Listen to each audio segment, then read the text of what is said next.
Hello, good morning. I'm Domingo Talay and I'm here at the farm.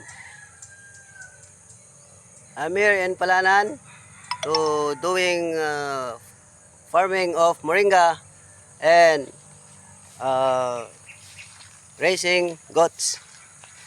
Our goats are here.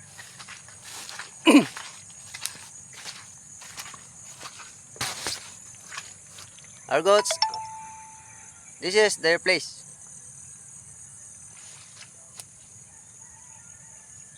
As you can see, the farm is full of water now.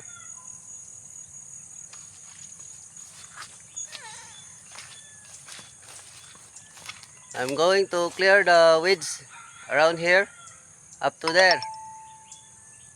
Okay, bye-bye. I hope you